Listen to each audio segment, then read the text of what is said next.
Welcome, friends, to this 3-day program in Sebastopol. I'm very happy to be back here again and to meet so many friends and to make some new friends also. It's always a pleasure to meet co-travelers on a spiritual path. We are all headed for the same destination.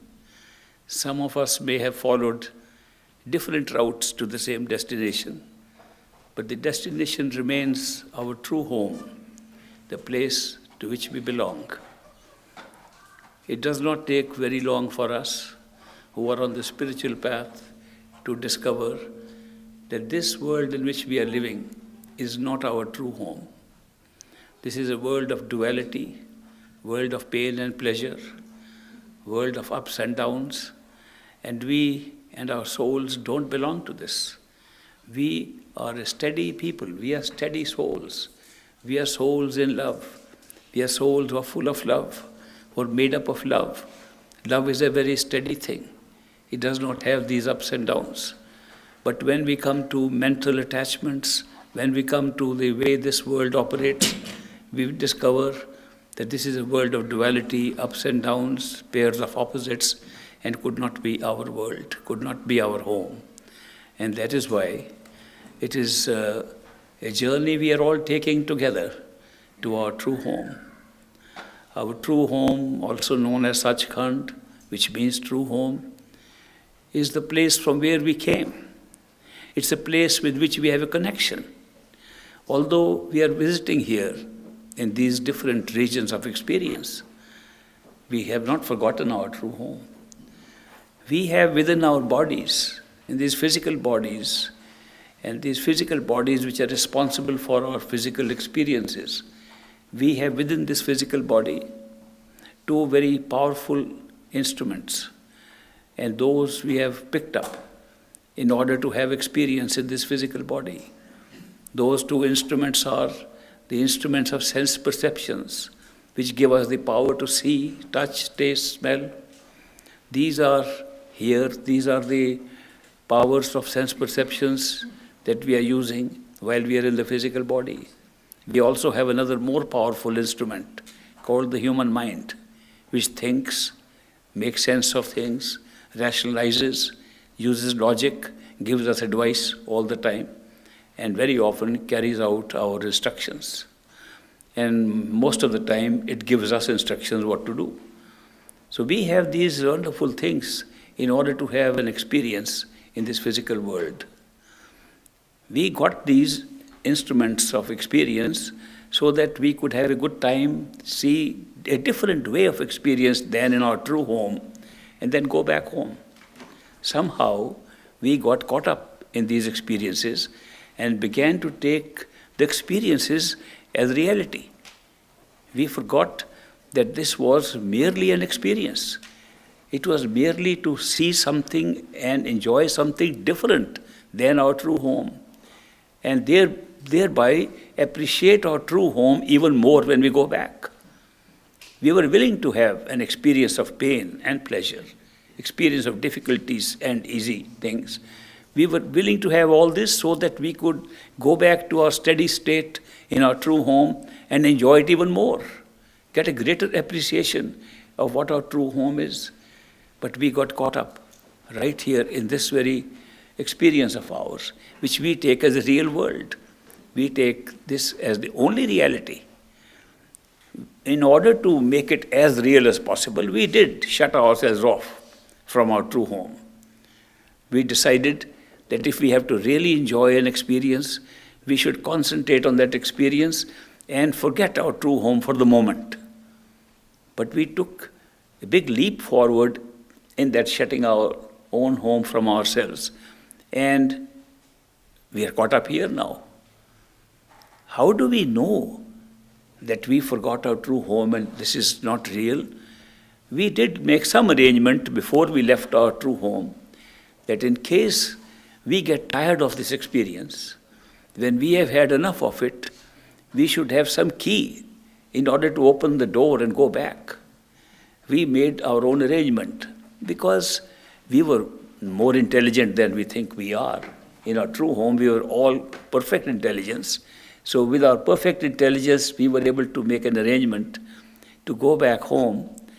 And that key that we had was that during this experience, while we are here, we should be able to run upon some experience that will open the key and remind us of our true home and take us back. That experience in this physical world, which we think is a key to going back, is called a perfect living master, a human being, another human being like ourselves who appears in this world and just like other experiences becomes an experience of ours and tells us, this is not your home. Don't you remember that you made arrangement to go back? Don't you remember where your true home is? Did you forget that you created this experience around yourself within the true home? And now you have to awaken up and shed these outside experiences right here, leave them here and go back home. A perfect living master is part of this experience. If this whole experience is illusion, the perfect living master is also illusion. It's an illusion like anything else. That human being is no different than any other human being. They are all part of the illusion. But it is an arrangement we have ourselves made that one part of illusion should be able to awaken us back to our true home. And we made that arrangement ourselves. It's a very good arrangement.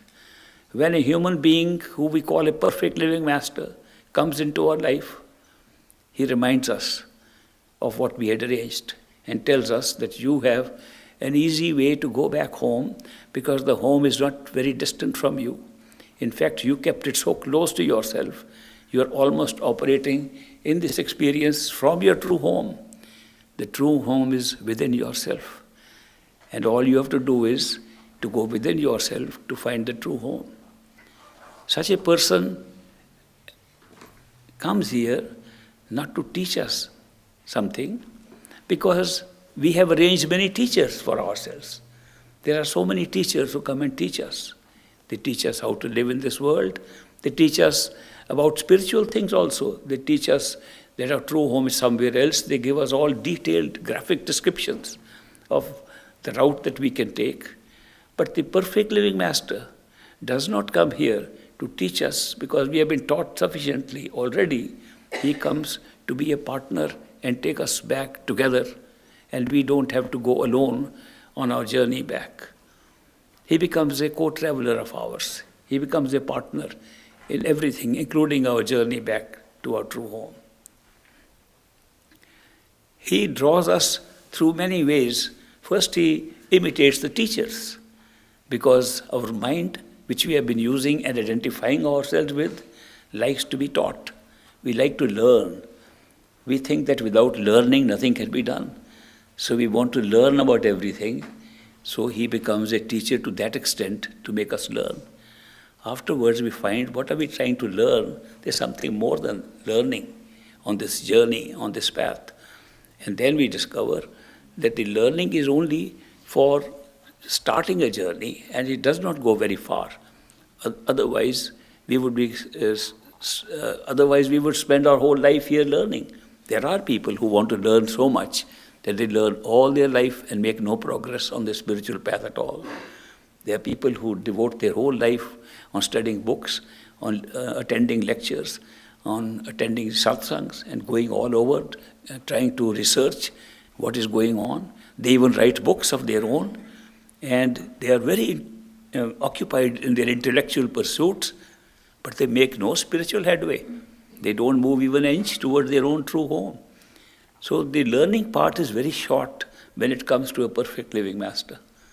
When you come across a perfect living master, you will find that the learning session is short, very short. Then the experiential method starts. Experience is of two kinds. One, that you can meditate and have an inner experience in which you can visually see things which are not there outside.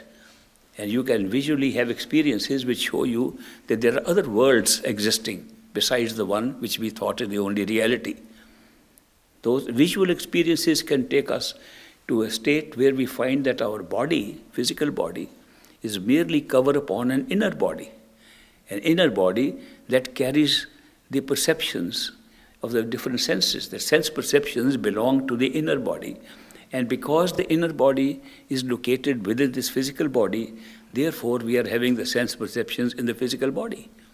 It's a great discovery to be able to do that, to be able to pull your attention to a place within yourself, within your body, which makes you know that this physical body is merely a cover upon our inner self, which is carrying the sense perceptions. When you are unaware of this physical body, or when you die in the physical body, the inner body, which carries sense perceptions, continues to operate. It is easy for a person to die and then know that there is an astral sensory body inside. But that person cannot come back and tell us, because he has lost the physical body and we only communicate with people through the physical body. But we can ourselves have that experience. Each one of us has the possibility of seeing our own inner body separate from this physical body, embedded inside this physical body. The method is simple. The method is to use a practice which will make you unaware of this body. So long as you can forget that you have this body and you can pull your attention within and ultimately become totally unaware that you have a body, you will automatically find out that you have an inner sensory body which is carrying all the sense perceptions. To do that, we can follow a very simple method, and that is called going within to your own self. When I say self, I am not now referring to the physical body. I am referring to the self that resides in the physical body, which you feel is inside the physical body, which you experience in the wakeful state, that there is something inside you through which you see, through which you speak, through which you use this physical body. And that, as you can find out in a very short time of just some contemplation, that the physical body contains that self somewhere in the head. It cannot be in our hands and feet. It cannot be in the rest of the torso, because we are opening our eyes and seeing from there. We are thinking from our head. We are doing everything that to use this physical body in a physical world from our head. Even in the case of death, even in the case of physical death, we find that a person dies progressively, becoming unaware of the extremities first, becoming unaware of the hands and feet, and gradually losing consciousness of the torso. Ultimately, it's only when the brain is dead, the person is dead. Even when a person is half dead, he can speak to us and is not aware where the legs and feet are. We can see in the hospitals, the people who are dying slowly, and we can watch them dying, that the process is the same, that consciousness or awareness is withdrawn from the body progressively, and ultimately it comes toward the head. Only when the brain is dead, the person is dead. This process is the same which we can use artificially in meditation by withdrawing our attention deliberately in the head. Now, if you close your eyes and figure out what is inside your head, what's happening. We haven't done that because all our life we have been taught how to open your eyes and see outside. Keep your eyes wide open to see what's around you. So think and look outside. That's all we have been taught. So we have constantly put our attention outside, on outside things, and never tried to explore what is inside the head. Firstly, we think that nothing can be inside the head. There may be a brain or something, but we can't see it. There may be something functioning, but there's no way to see it. When we close our eyes, it is dark. It's darkness that we see.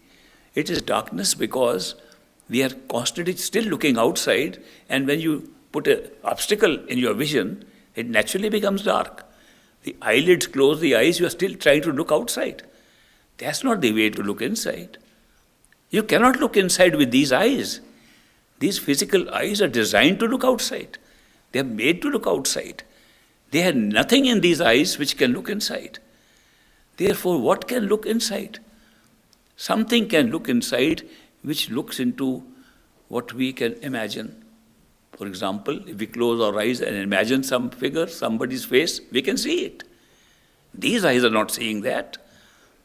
We can remember something that happened and close our eyes and remember exactly in front of us. These eyes are not seeing that. Which eyes are seeing that? We go to sleep and the eyes are closed and we have a dream in which we see so many things. Which eyes are seeing those? It is not necessary to see only with these eyes. In fact, when we try to see inside with these eyes, we always fail. And the tendency to see with these eyes is so strong that people fail in meditation because they close their eyes and they think they're meditating, and the eyes are constantly trying to look outside. And they can't see because they are shut. So there's no sense in trying to feel that these eyes have anything to do with any internal experience or going to see what is happening in the head. But we have a key. We have actually quite a good clue how we can see inside from the power of imagination. We have already tried out, while we are here with our eyes open, that we can imagine things and see them in addition to what we are seeing with open eyes. And imagination can see things which we cannot see with these eyes, and therefore, would it not be a good idea if we use that power, not the power of seeing with these eyes, but the power of imagination? So if we close our eyes and imagine we are there, if we imagine we are sitting in that space which is dark to start with, what will happen? You can try, anyone can try, you sit for a little while, it's dark for a while, then images start appearing, some little lights start coming from here and there, some little dots of light start coming, faces start coming, whoever you want to remember comes up there, some strange faces start coming, just sit and try. Therefore, it's not an empty space. It is not a dark, empty space. There's so much going on there, but we can see all that with the power of imagination. Now we can say, what are we talking about? Imaginary stuff? Are we going to find reality through imagination? No, we are not going to find reality through imagination. It's just a tool. It's just a method. It's just a method to investigate reality. And since imagination can see without these eyes, we are just using imagination to transfer our attention from outside to inside the head. It's just a means of doing something. That since we don't know how to see inside, we're using imagination, not with the purpose of seeing reality through imagination, we are using imagination to transfer our attention, which is currently outside, into inside our head. If we are able to do that, other things will happen by themselves beyond our imagination. Other experiences will come way beyond our imagination, which you cannot imagine. But they come when you are inside, which means your attention is fully inside your head. The whole object of meditational experience is to get to know what is inside us. And can we sustain that inside experience? So when we use imagination, we can imagine things happening. That's good. It's a good starting point to start putting your attention from outside to inside. But it is not good enough because you are still using a space between yourself and what you are seeing. And therefore your attention is not on the self. The attention is on what you can see with your imagination. It is not on the self. The next step, which is a little more difficult but can be done, is to shift your attention from what you are seeing with imagination to who is seeing that imaginary things. That is the self. The self who, with your eyes closed, when you can see something imaginary, shift it from there. Who is looking at all this? That is the self. Not easy, but you can. You know who's looking at it. And you suddenly find that you are always behind what you are looking at. And once you determine who you are and put your attention back on who is looking at the imaginary things, you are really reaching pretty close to your own self. There's a simpler way also of doing that. And that is to forget what is in front of you. Don't use imagination for that. Think that this body of ours is a house we are living in. And think that in this house there are many floors. And we are on the 6th floor behind the eyes. And we close our eyes and figure this is a strange kind of house built like a body, and there's a sixth floor, and we are sitting in the floor of that house, and we've got a nice chair, and we are sitting in the middle of it. By that, it becomes easier even to shift your attention from the vision in front of you to the self that is watching that vision. Because now you're not trying to imagine any vision or with your imagination, you're just imagining yourself being there. That makes it even easier. So once you can do that you are sitting in this place. And why I call it the sixth floor, because this physical body is being run, and physical experience is being run through several energy centers which are located in the body below the eyes. And they start from the bottom, and all the six chakras, the six energy chakras, they almost constitute like 6 levels of energy experience. And those energetic experiences divide these 6 chakras, and the eyes carry the 6th chakra, and the eyes are a very important chakra. It's a very important chakra because it's a very important center of energy, because when you look outside, it's a center of energy. When you look inside, behind the eyes, it's a center of awareness. It's a combination. It's the only point in the body where you meet both the energy point and the awareness point. There are many centers of awareness behind the eyes and above to the top of the head, but they are right behind. There are 12 more centers of different types of awarenesses, also in the body, also in the head. But the eyes are the ones that from where it starts, you will notice all meditation starts from the wakeful state. In the wakeful state, we are sitting behind the eyes, looking at the world from these eyes. But when we do yogic practices and we want to go down to the different energy centers, we lower ourselves from the eye center. We go to the bottom and progressively again come up from center to center, energy center to energy center to the eye center. They refer to this as the 2-petaled lotus, and the others are referred to as 4 petals, 6 petals, 8 petals, 12 petals, and so on. Those petals are just a reference to the types of organs that are there which constitute those different experiences of energy. But we start from 2-petal and end at 2-petal. We start any kind of yoga, any kind of yogic experience in energy centers, starts from the eyes, ends at the eyes. Similarly, the centers for meditation on awareness, on higher awareness, starts from the eyes and ultimately goes right to the top of the 18th center. 6 of these and 12 inside. Our true home lies at the 18th center. All these are built into the human body while we are still here. We have not lost connection with them because we packed everything into this small frame of a human body, including an access route to our true home, all built into this small little head. It's not in the whole body. It's a very small part of the body, little head of this few inches that carries this whole capacity to connect with all levels of experiences, all levels of awarenesses, including the awareness of our true home. So when we figure out that we are inside, behind the eyes, we start a new journey. And that's a journey of awareness. It's not a journey of energy. There's a difference between energy and awareness. In energy, you get the strength to operate. The energy centers are operating to create all our experiences in this world. They maintain the body. They move in circuits, and they maintain the energy in circuits so that everything can function properly in our connection with the physical world and the maintenance of the physical body. But when it comes to awareness, then the awareness pulls us back into different parts.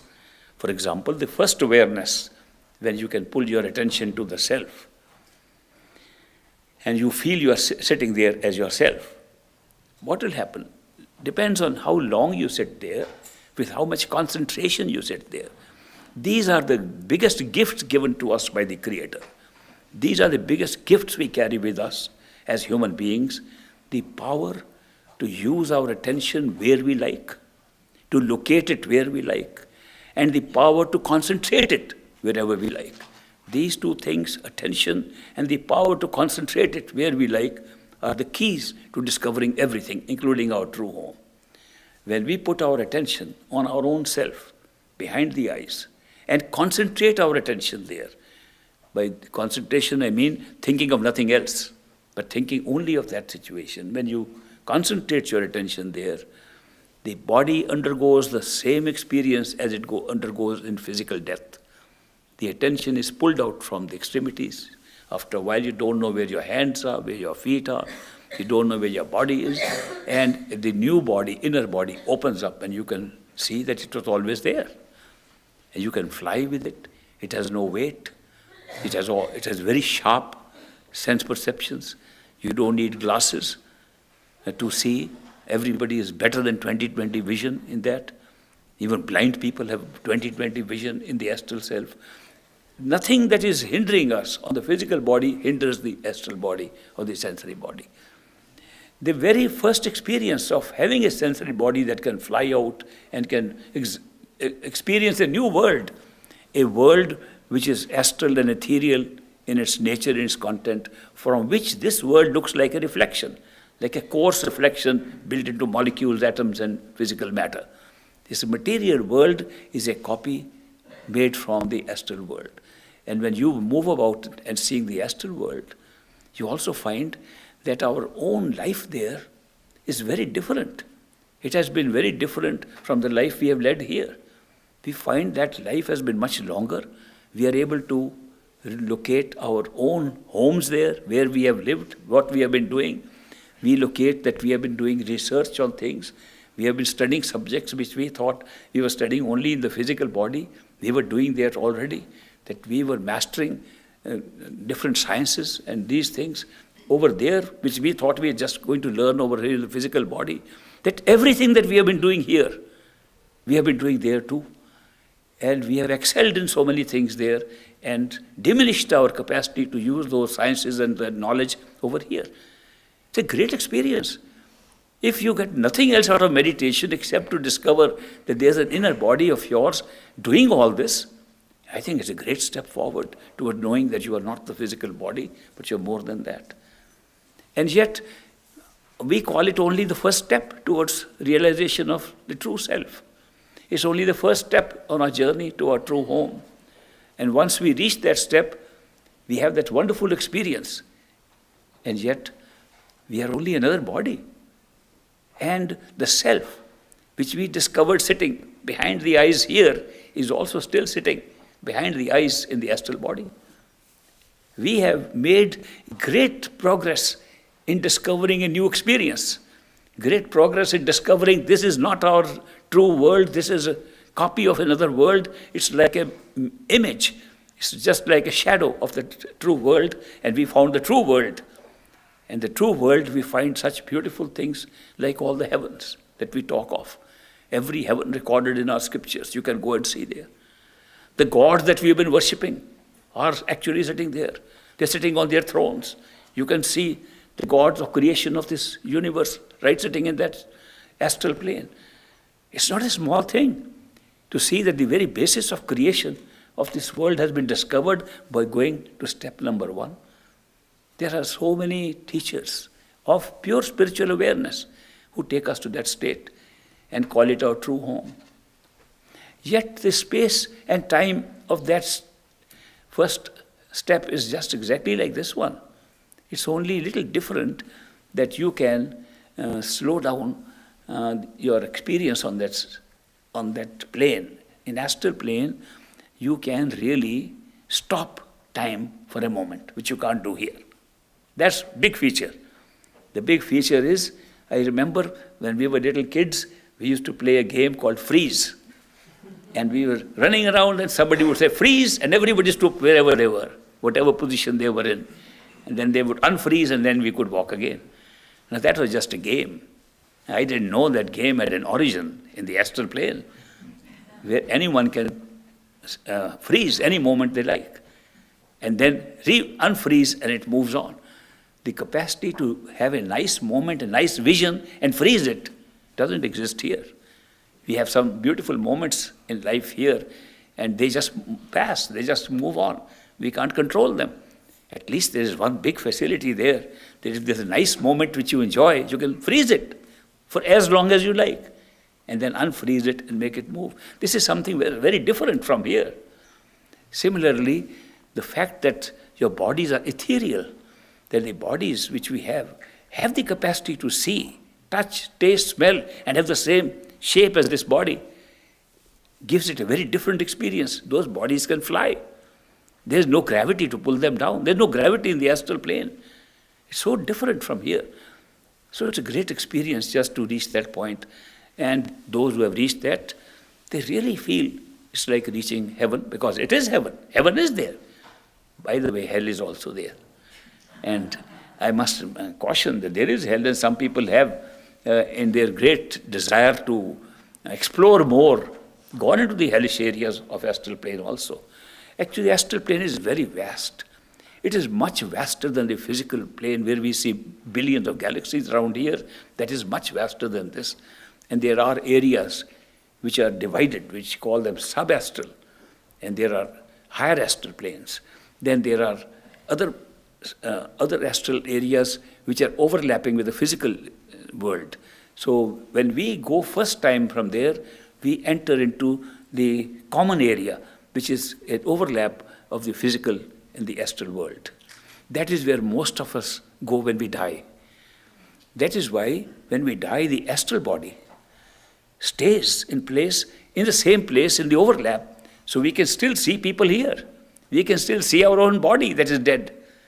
And we can see everything around here, but we are invisible to everybody else because we are not made up of that stuff which we can see. But we can see, our eyes can see in that state. So you can see people crying for you. You can see people trying to steal money from their pockets, which you thought were friends of yours. You can see a lot of things when you die and your astral body is still there. And people who loved you are afraid of you because you become a ghost. And if you try to tap them and say, look, I am here, I am still your friend, they say, a ghost is haunting us. Let's get exorcism or something to get the ghost out of it. The same people we love so much become ghosts and spirits, but they are just astral forms. We all have the same astral form inside us. They are no different. They have shed their bodies and are now in their inner form, and we have not yet shed our body. There's not much difference between us. But in so long as they are in the overlap section of the astral plane, it is so vast that they can move around here, and they can do things in their own plane. But those things do not always interact the same way in the physical plane. Here, the laws of nature, the laws of physical nature are different from the laws of physical nature there. The laws of astral nature are different from the laws of physical nature here. That is why, although they can see us, they can communicate with us, they try to communicate with us, we cannot see them. We are afraid of them. There's no need to be afraid of them. There are two types of spirits that when they die here, there are two types of spirits. One, which roam around. They roam around to search for something that they couldn't find here. Or they were looking for something in this world and they were searching for it, they couldn't find. Now they're still roaming around in the overlap section of the astral plane. There are others who are stuck at one place and will not leave that place. In India, we call, by two different names, these ghosts, we call them the ones who are bhoot. Bhoot means one that roams around all over. And pret. Pret is the one that is stuck at one place. When a person dies of an accident, a murder, something, or unnatural death, very often becomes a pret and is stuck to that place because that's the place which haunts that person and haunts other people there.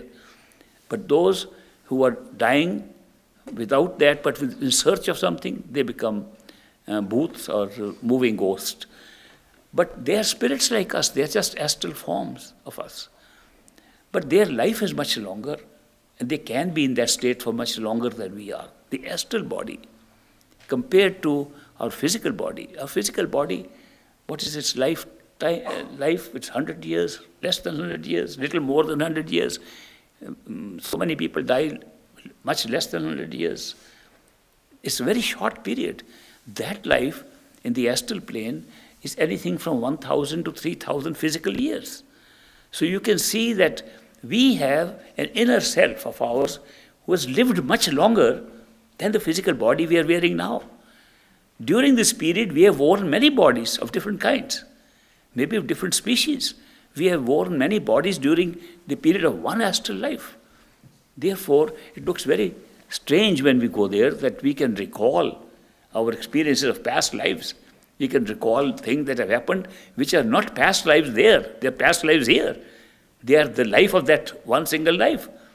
Those events of that one single life, but they became past lives when there was physical manifestation, when we took on a physical form. It's such an interesting thing how we can take on certain costumes and create a whole new world and create a whole new experience. These are costumes upon us. And this is the physical costume. When we take it off, now we're wearing the astral costume and we have those wonderful experiences. But that is still a costume. Now, in spite of all these great experiences I'm talking about, it is still just one step towards our true home. And the perfect living masters who meet us at that state, inevitably. Some teachers teach us how to go and say, that's the way, go. They stay here. They tell us to go. Some teachers say, okay, we'll show you the way, part of the way, then you have to go on your own. It's just self-discovery. Everybody has to find for themselves. Most teachers will say like that if they are not perfect living masters. Perfect living masters who are connected with the home while they are here, who are connected with all levels of awareness while they are here. They do not leave us. In the astral plane, they are with us all the time. And they guide us how to go further. They are our guides, lovers, beloveds at all times right up to our true home. They never leave us. So with their guidance, they tell us, this looks so beautiful, this looks like heaven. It is heaven, but there is more, and we have to go further. So they take us by the same process. They tell us, teach us, guide us how to put our attention behind the eyes of the astral self. The astral self still has eyes like these. The shape is still like this. So the head is still like this, a little bigger, slightly bigger than this. So, but that, they teach us how to go within that. And by concentrating your attention within the astral form, you become unaware of the astral self and the whole astral world that was created by your being, an astral self. And you open up and you find you have another form of yourself, but not a body, just a form. A form that could be called light, that could be called a shape. It's space and time. There is still space and time, but it's not like these. And no sense perceptions. Perceptions, yes. Sense perceptions, no. The power of total perception, the power to know things all at once, not by dividing them into seeing, hearing, touching, tasting, smelling, separate. That power exists in that self. It is from there that all this world has been created, that both levels have been created. That's the real stage from where the birth of these universes takes place. And it's the cause of everything that has ever happened in all three worlds. So we call it the causal world, and we call that body the causal body. But interestingly, what is the function of that causal body if it is not sense perceptions, it is not flying, it is not going around like these bodies? What is the function? The function of that is to think. It is the same thing as the mind. The causal body is our mind. The mind that is thinking in the physical body is the causal body. When we separate it from this sense perceptions and separate it from this cover of the physical body, the mind functions alone, and we find that was ourself. And we find the mind itself was functioning to create these experiences of sense perception and the experiences of this physical body. It's a very great discovery of our own truth, that these things which we thought were in time and space were being created by us. Time and space itself was being created from there. And everything that we've seen, what we called thoughts, what we called karma, what we called intentions, was all created there. We found that what we thought was karma being played out in the physical world was being created there. What we thought was karma being played out in the astral stage was being created there. There's the house of karma. There's the house of thoughts, house of the mind. And we are the mind. And that's our causal body. Nothing can be greater discovery than that. Very few people have done that, I must tell you. It's not that there are too many masters of that type available who can say that they've reached the causal stage and found the discovery of everything, all worlds, all three worlds have been created from there. It's a remarkable experience. It creates space and time. It creates cause and effect. It creates karma. It creates the two lower divisions of the astral and physical planes. It creates all sections of the astral plane. And that great place, the cause of all things, is the ultimate. And there we discover that what we thought were individual mind in the astral body, the individual mind in the physical body. We thought we all have different individual minds and we think differently. There we discovered these were just reflections of a single mind. That the origin of all thinking of all people was coming from a single mind, the universal mind that lies in the causal plane. Imagine this experience. I am just talking about it. This is talk. Look at your personal experience and going into that stage, opening up and seeing you are that. And almost all great teachers, great masters who have gone and said that we have reached the universality from where all things are created, have reached that stage. And they say that's the end of it. And yet, a perfect living master says, no, this is just a cover again. The mind is also a cover. The mind is a body. It happens to be very creative. It happens to be very powerful. Happens to be the very source of space and time and everything that you have seen. But it is not yourself. You are still not in your true home. You are in a vast space created by yourself. But to go to your true home, you have to go beyond the mind. And then they tell us that within the mind lies the spirit. What is the spirit then? If the mind is not ourself, what else is ourself? There we discover that ourself is the consciousness, the life force that makes the mind alive. Our soul, our life force, our true self is the one that empowers the mind to think and function, that empowers the senses to operate and makes this body alive. It is the soul that is the real life force, that the power of consciousness is creating all this, and consciousness is ourself and not any cover or any experience. The experiencer is ourself, not the experience, no matter whatever it is. So even the best of experience of the causal region, where the universal mind can be explored and the universality of everything can be explored, the self is still the one that is experiencing that, not the experience. And only a perfect living master now comes in who can take us beyond that. That is the definition of a perfect living master, according to me, who can take you beyond the mind. He will take you the same way. He'll take you by taking you to the experiencer within the experience. He'll take you within the causal self, within the mind. The mind is around it like a cover. And he'll take you within and show you that the power that makes them alive is consciousness per se. That you are a soul, a source of consciousness, and consciousness is that power which can make anything conscious and become available as experience. When he takes you beyond the mind, when a perfect living master, and he has not left your company, he will never leave. He'll be there at all times. That's the nature of this relationship between a disciple of a perfect living master and the perfect living master. He never leaves. He is a friend forever. He's a lover and beloved forever. At that stage, he takes you beyond and takes you to show you that you are truly a soul and you're beyond all these things. That a unit of consciousness, a unit that has created all the experiences around itself by wearing these costumes. You have now shed all the costumes. And first time you can say, I know who I am the soul. I am that consciousness unit, and everything, including my mind, was just a cover upon myself. These costumes were put around me to have different kinds of experiences, and I have for the first time seen myself as a naked soul, as a soul by itself. And I know I was the unit of consciousness and nothing else.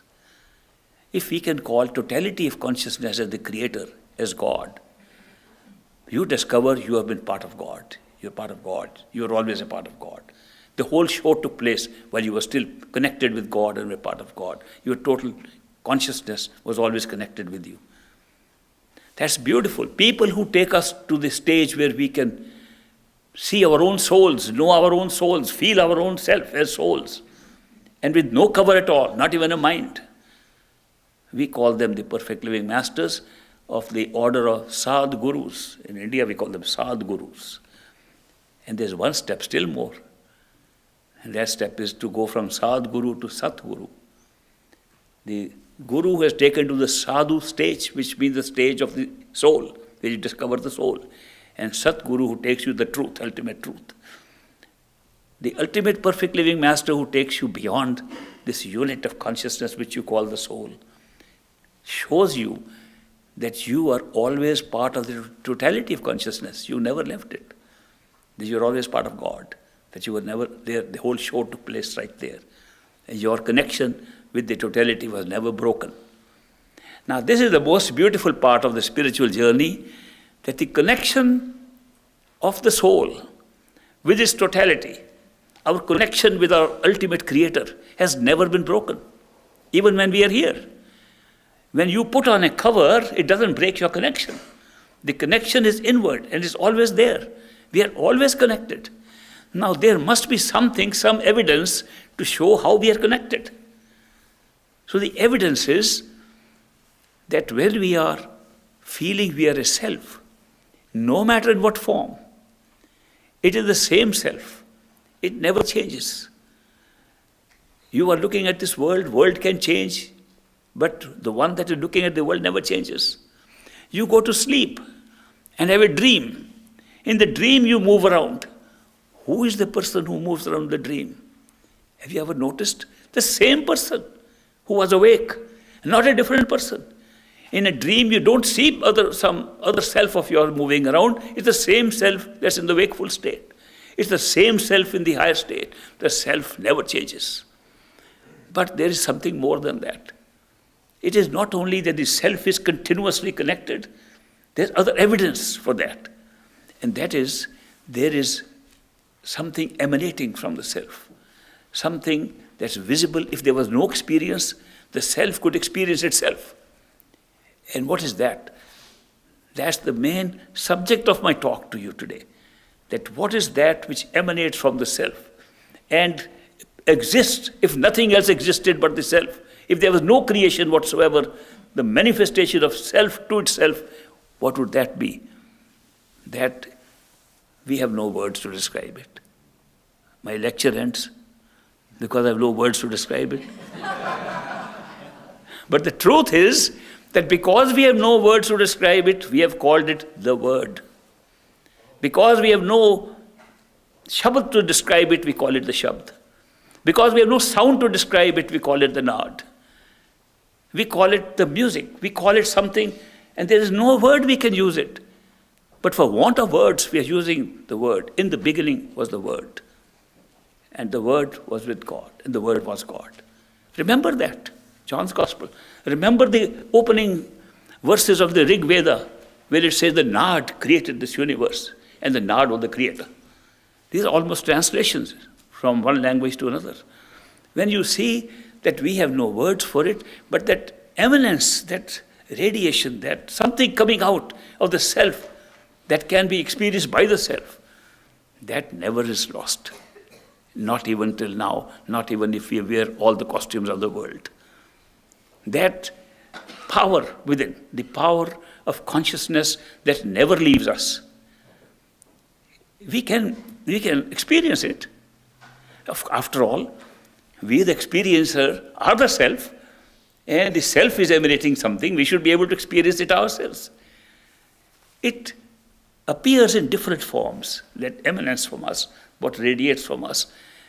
Right here in the physical plane, it appears when we pull our attention inside to the self, the very self I was talking about in the beginning, that you close your eyes and feel that you are sitting inside, that very self is generating that kind of eminence in the form of a sound, which we can hear. It's audible. That's very great. If the self can be heard, what else do you want? You just hear and you are to the self. It's much easier than trying to use all kind of imagination and trying to figure out where the self is. If the self can be heard, is audible, then you hear and you are towards yourself. This audible self, the audible sound that you can hear, is coming from the self. So, a good way, the best way of meditation that I have found to discover the self is to listen to the sound of the self. And listen to this with the same intensity of concentration. With the same concentration, it draws you to yourself and opens up all these experiences that I have been talking about. If you stay on with that sound, which keeps on changing because of the nature of the universe in which we are doing it, because nature of the creation that we are operating through, if you stay on with the sound, it will take you all the way to your true home, because it is totally connected all the time, like the self is connected. That is why we know a way, a good route to our true home. And that is by way of attaching ourselves, what looks like an ordinary sound here, but continues to change, ultimately it becomes the whole power of consciousness at the end. It's the same sound. We call it sound because it's sound here. It is not always sound all the way. It can't be sound where there is no space and time. It can't be sound like we know it here. But to start with, it's good to know it as a sound. But when you ride on it, when you're pulled by it, it has a pull that nothing else has. Nothing can pull you faster towards your true home than the sound. Sound has some other characteristics also. I'll mention to you the other characteristics of the sound. But first thing is, if we can hear that sound, when can we hear it? When you are able to, by your imagination, by your method of concentrating your attention behind the eyes, when you can sufficiently concentrate that you are beginning to get unaware of this body, the sound can be heard. In fact, sounds can be heard, several sounds can be heard even before that, which are not the sound of the self. They are sounds surrounding the self. And those sounds can also be used to help you to put your attention within. I call them practice sounds. There are several practice sounds coming from right or left or above or below, and you can play with them. You can play with those sounds and say, okay, that's only helping me to concentrate, being in there, being inside with those sounds, just like I am being inside with watching things around me, just a practice to go there. But ultimately, when the sound that has pull comes, it has a resemblance to a sound outside. The first sound is a very melodious sound. It's a melody, and it comes in the form of some bells ringing at a distance. It looks like some bells ringing at a distance, but they don't have any sharp hit like we hit the bell here. That's missing, but the rest is like bell song. It's got a rhythm in it, but similar to bell song. It can also be referred to some different kind of sounds and songs that we hear, but it's very melodious. It is very subtle. That sound has a pull in it. When you put your attention to listen to the sound, it pulls you. And that's a secret. The secret of the sound is it can pull you. You don't have to put an effort to go to it. The effort is now shifted to the sound, and it can pull you in.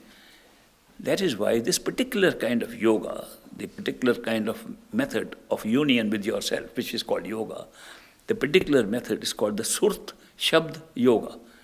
Surt means attention, Shabd means the sound. Yoga means union with your own self. So putting your attention on the sound to lead you to your true home is, I think, the best thing I have discovered. If there's something better, I am willing to learn even today. I've tried out a lot of things to get some higher awareness, but this is the best that has served me. And it's very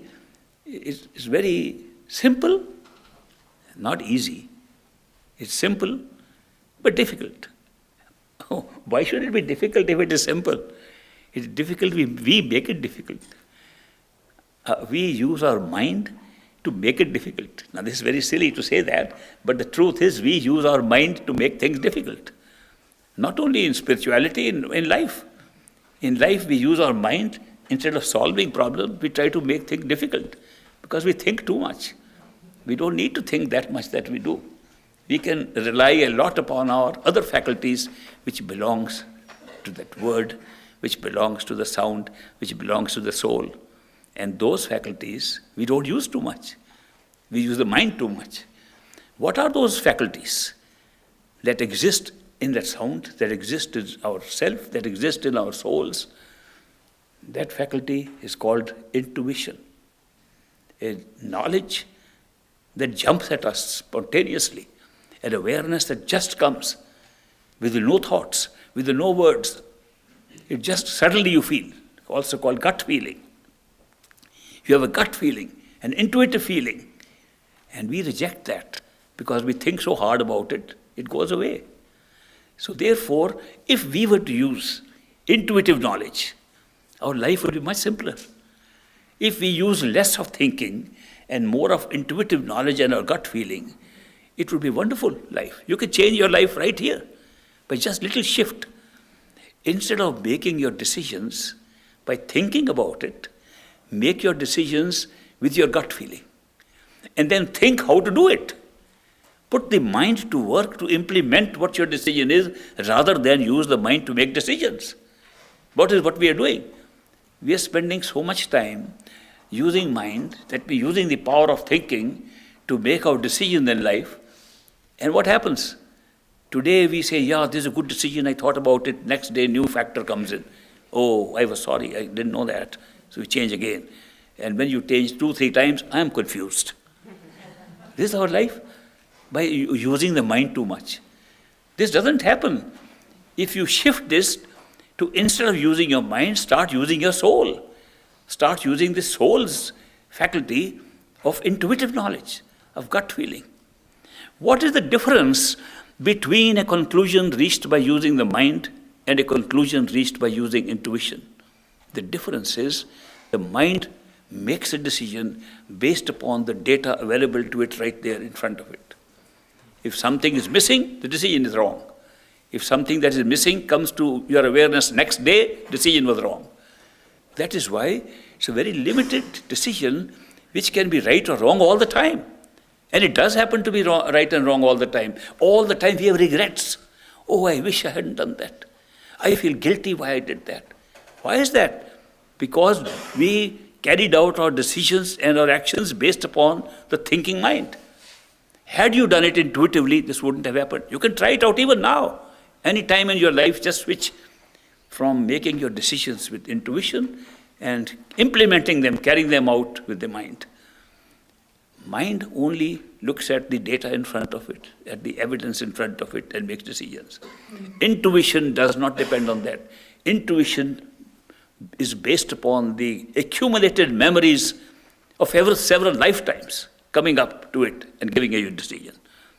It has a much vaster, much greater spectrum of data from which it picks up its decision. It's not a small thing. This soul has been there with several minds, several astral bodies, several physical bodies, and is carrying all that with it and gives you an instant decision at that time. So therefore, our mind, our thinking mind has been so trained that we doubt our intuition and rely more on our mind. It's a sad thing that we should think so much and mess up our lives. If we thought less but depended on this. Of course, I am not saying that stop thinking, because you cannot. Nobody can stop thinking. I am saying use thinking in the right way. Use thinking to carry out what your decision is based on intuition. Use the power of directing your mind what to think. This is not happening today. What is happening is the mind thinks and tells us what to do. We have made a very good slave, a servant of ours, a computer driven by thoughts given to us to use. We are making it our master and saying, tell us what to do.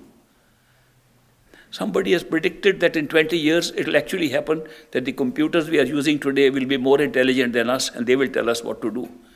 Somebody said in 20 years it will happen. I said we are doing it today. We are using the same thing today. We are using this computer to tell us what to do. We should be using the computer for our purpose. to carry out our instructions. We should give the input, what is to be done. Not the computer should tell us what to do. Not the mind should be telling us what to do. Therefore, in order to direct the mind to think on the lines on which we want it to work, we have to practice something. In addition to trying to imagine you are there, in our daily life, we have to practice some things in order to make it easy for us to meditate. And that is how to make the mind subservient to us. They say, man jita, jag jita, jag jita. That means whoever has won his mind has conquered the world. Whoever has conquered his mind has conquered the world. Conquering the mind is the most difficult thing. One sage went that far.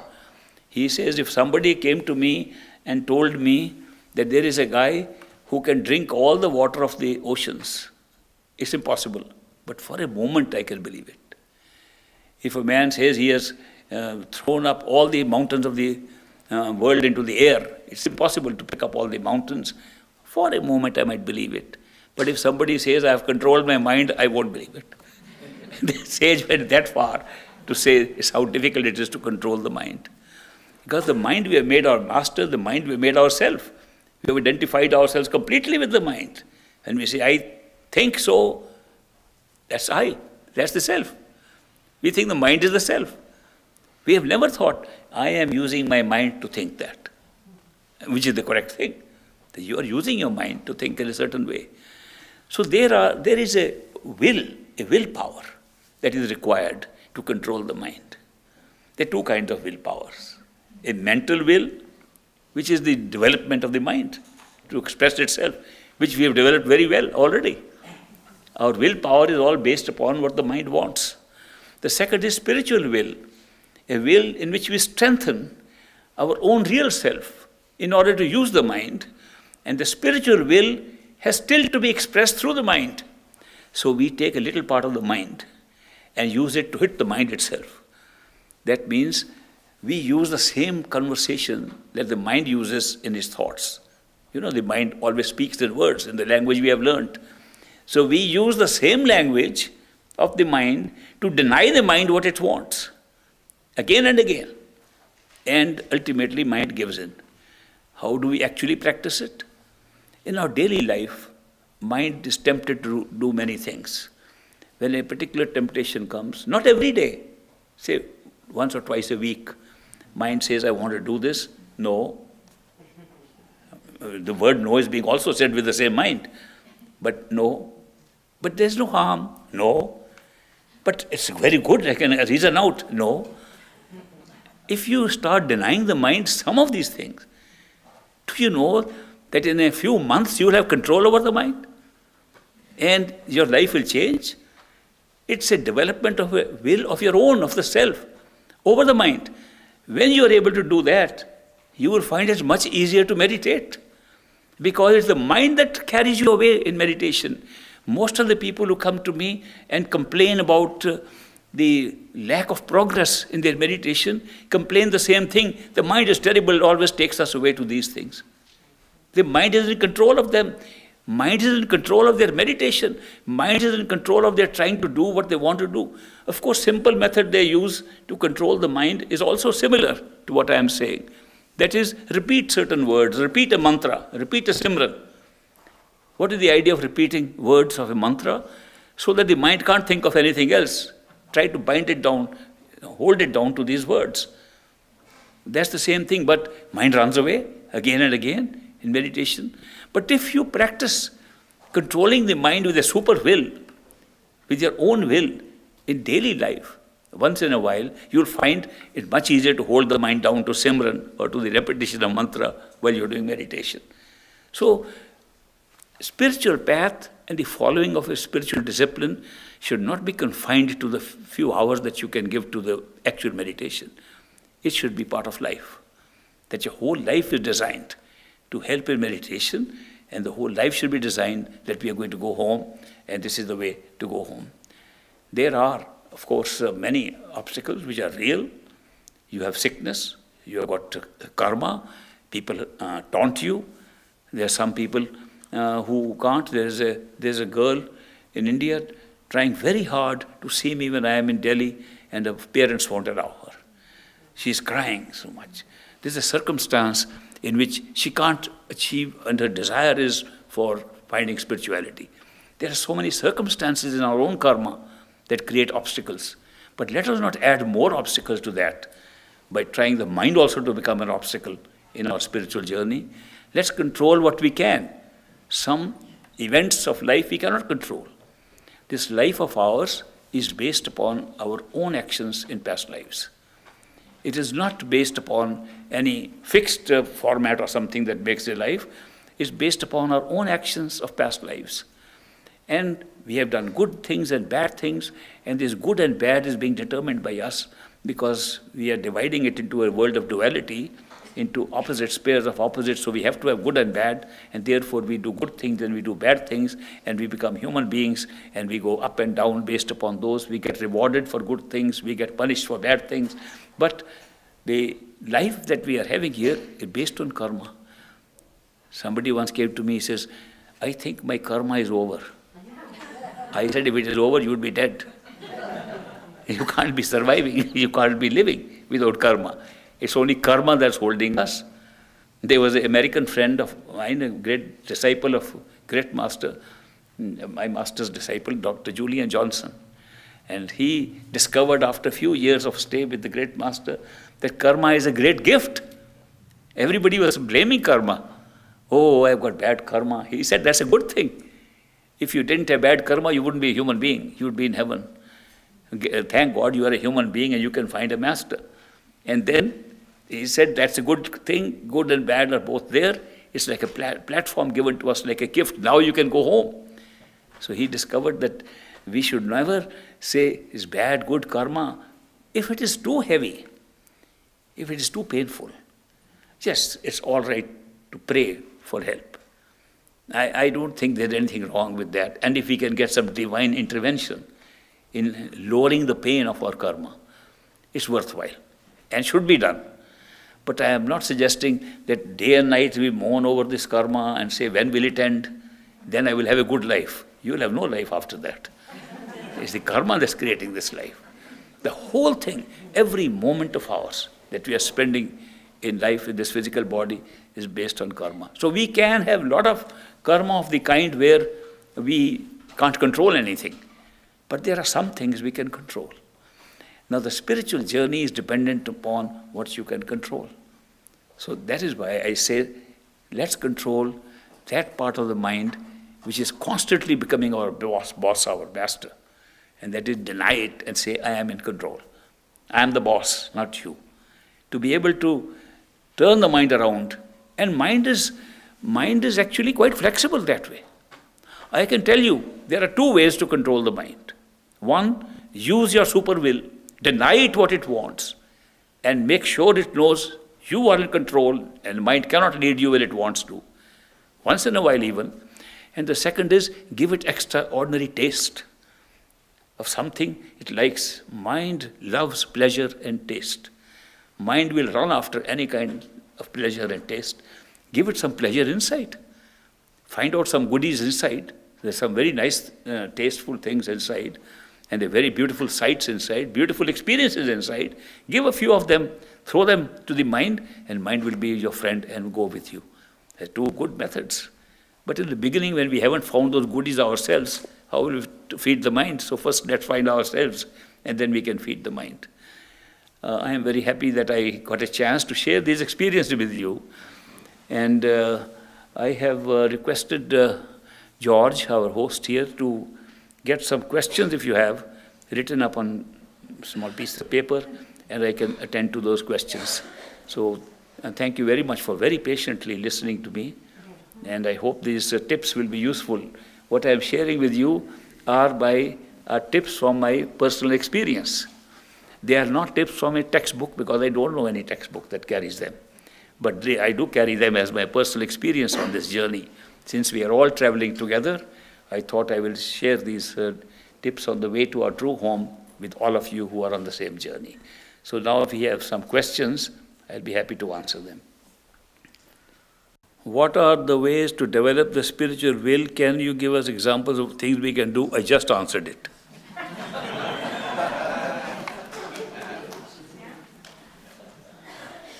Since mind is the agent of Kal, it always tries to hinder soul's growth. Thus the mind knows future of the soul. As I explained earlier, the mind is merely an instrument given to us to think. It's not an independent entity. By empowering it, we make it like an independent entity. And therefore, once we pull that power from the mind, it is just a slave of ours, subject, it's an instrument of ours, a computer of ours to use as we like. The mind knows nothing beyond what we know. It does not know the soul's future at all. The mind pretends to know. Mind pretends to know everything because we have empowered it. So once we are able to take the mind under our control, you'll find it's a very limited knowledge, very limited activity, and we use it to our benefit.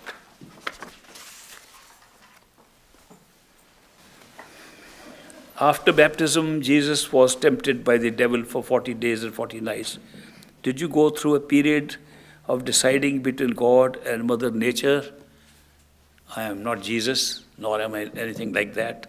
So I can't compare with his experience at all. My experience is one of a disciple of a great master who took control of everything. And he kept the devil away. And every time the devil appeared before me, which he did in my younger days, he made sure he couldn't harm me. Every person initiated by a perfect living master is protected from the devil in the sense that the devil can do no harm. But the devil can appear. The devil can even frighten, but can do no harm. That's a guarantee at the time of initiation by a perfect living master. Could you please speak about the relationship between creativity and spirituality? Creativity, as we know it here in the world, is of the mind. The mind has a certain function of creativity and uses that function to create new patterns, new designs, new algorithms, all new creative things are coming from the mind. It uses the power of the soul to do all these things. The spirituality is to transcend the mind and find the source of all this, not to be creative. When we die, all of our life events run in front of our eyes like a movie. Does all the life events run in front of your eyes when you enter in the upper regions, I mean dying while living? These are different subjects. Dying while living refers to your capacity to withdraw your attention and open up your knowledge and awareness of your inner body while you are still alive here. That's dying while living. You have the experience of death, which you will have when you actually die, but you can have it while you are living, pulling your attention up. This has nothing to do with the events that you flash before you, which are used to create future karma that happens at the time of actual death. When actual death takes place, your life flashes in front of you in reverse. That means it is not from the birth to the death, it's from the birth, last few events, and then goes backward to remember the childhood and so on. Those flashes that come in front of you at the time of death are the basis of the next life that you will go into. So the very last moments of one's physical life are very important function for creating the next life for you.